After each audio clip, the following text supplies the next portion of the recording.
आखिरकार पूर्व जन्म में कौन थी हनुमान जी की माता अंजनी?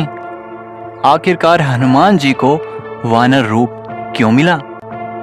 आइए जानते हैं। लेकिन उससे पहले अगर आपने मेरे चैनल को सब्सक्राइब नहीं किया तो मेरे चैनल को सब्सक्राइब करें। मैं आपके लिए ऐसी ही जानकारी लाता रहूँगा। माता अंजनी इंद्रराज के महल में अप्सरा थी। उनका नाम पुंजिक स्थला था। उनका रूप बहुत ही आकर्षक और स्वभाव से वो बहुत ही चंचल थी। एक बार वन में एक ऋषि तपस्या कर रहे थे। उन्होंने चंचलता के कारण उन ऋषि पर फल फेंक दिए और ऋषि की तपस्या भंग कर दी। पुंजिक स्थला ने समझा ये कोई वानर है, इसलिए उन्होंने गलती से उन पर फल फेंक दिए। ऋषि क्रोध में उठे और पुंजिक स्थला को श्राप देने लगे कि जब भी वो किसी से प्रेम करेंगी तो उनका रूप वानरी का हो जाएगा। पुंजिक स्थला को अपनी गलती का एहसास हुआ और आत्मग्लानि हुई। पुंजिक स्थला ने उनसे माफ़ी मांगी। ऋषि ने माफ़ करते हुए कहा कि तुम्हारा वानरी रूप भी बहुत ही तेजस्वी होगा और तुम एक बहुत ही कीर्तिवन और यशस्वी पुत्र को जन्म दोगी। एक बार इंद्रदेव ने पुंजिक स्थला से एक वरदान मांगने के लिए कहा।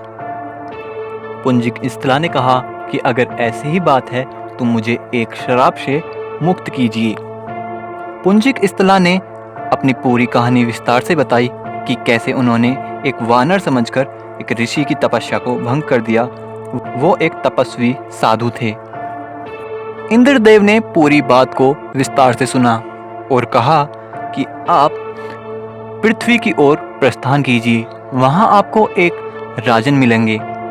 आप उनसे प्रेम करेंगी और उनसे शादी करके एक भगवान शिव के अंश अवतार को जन्म देंगी। इससे आप श्राप से मुक्त हो जाएंगी। पुंजिक स्थला ने पृथ्वी की ओर प्रस्थान किया और अंजनी के रूप में वहां रहने लगी।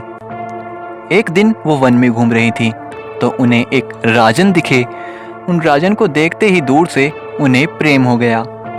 प्रेम होने के कारण अंजनी का जो चेहरा वो वानरी का होने लगा और जैसे ही राजन पास आने लगे तो अंजनी ने अपना चेहरा छुपा लिया। जब अंजनी ने राजन की तरफ देखा तो उनका भी चेहरा वानर का ही था। राजन ने उनसे कहा कि मैं वानर राज का केसरी हूँ और मैं मनुष्य का रूप भी ले सकता हूँ। उन दोनों में प्रेम हुआ और उन्होंने विवाह कर लिया।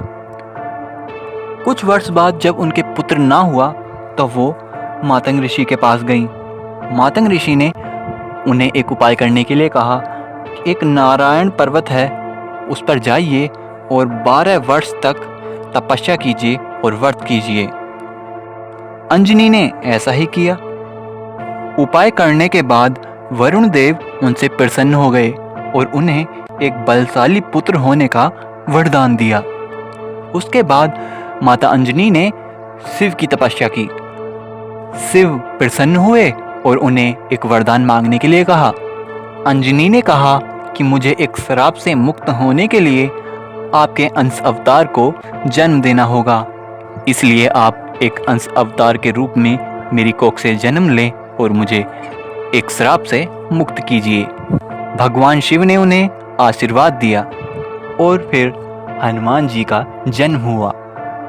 हनुमान जी भगवान शिव के 11वें रुद्र अवतार हैं। उनका नाम बचपन में मारुति रखा गया।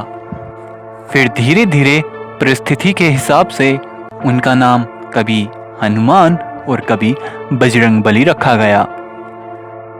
उनका नाम हनुमान और बजरंगबली क्यों रखा गया? अगर आप जानना चाहते हैं तो आप मेरे चैनल को सब्सक्राइब करें। मैं आपके लिए जानकारी लाता रहूँगा। और अगर आपको जानकारी अच्छी लगी हो तो वीडियो को लाइक कीजिए और ऐसी ही जानकारी पाने के लिए मेरे चैनल को सब्सक्राइब कीजिए और कमेंट में जय बजरंगबली जरूर लिखें। जय बजरंगबली।